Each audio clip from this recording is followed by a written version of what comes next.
ಲೂಕನ ಸುವಾರ್ತ ಅಧ್ಯಾಯ 5 ಪದ್ಯ 6. ಅವರು ಇದನ್ನು ಮಾಡಿದಾಗ ಅವರು ಅಷ್ಟು ಮೀನುಗಳನ್ನು ಹಿಡಿದರು, ಅವರ ಬಲೆಯು ಒಡೆಯಲು ಪ್ರಾರಂಭಿಸಿತು.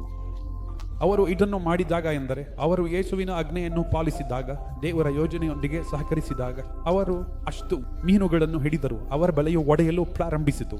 ಆದರೆ ಒಡೆಯಲಿಲ್ಲ.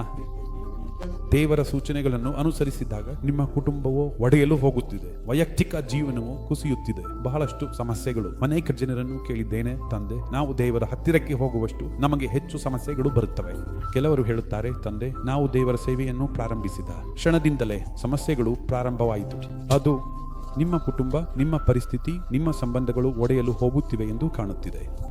ಈ ಕ್ಷಣದಲ್ಲಿ ಇದು ಒಡೆಯುವುದಿಲ್ಲ ಎಂದು ಯಾವಾಗಲೂ ನೆನಪಿಡಿ. ಬದಲಿಗೆ ಇತರ ಮಧ್ಯಸ್ಥಿಕೆಯನ್ನು ಕೇಳಿ, ಇತರರಿಗೆ ಸಹಾಯ ಮಾಡಿ ಮತ್ತು ಇತರರಿಂದ ಸಹಾಯವನ್ನು ಪಡೆಯಿರಿ. ಪೇತ್ರನು ತನ್ನ ಬಲೆಯು ಒಡೆಯಲು ಹೋಗುತ್ತಿದೆ ಎಂದು ಕಂಡಾಗ ಇತರ ದೋಣಿಗಳಲ್ಲಿರುವ ತಮ್ಮ ಪಾಲುದಾರರಿಗೆ ಸೂಚನೆ ನೀಡಿದನು. ಅವರು ಕೂಡ ಬಂದು ಅವರಿಗೆ ಸಹಾಯ ಮಾಡಿದರು ಮತ್ತು ನಂತರ ಇಬ್ಬರು ಯಶಸ್ವಿಯಾದರು. 2 ದೋಣಿಗಳು ಮೀನುಗಳಿಂದ ತುಂಬಿದವು. ನೀವು ಇತರರಿಗಾಗಿ ಹೆಚ್ಚು ಪ್ರಾರ್ಥಿಸಿದಂತೆ ನೀವು ಸಹ ಅದರ ಲಾಭವನ್ನು ಪಡೆಯುತ್ತೀರಿ.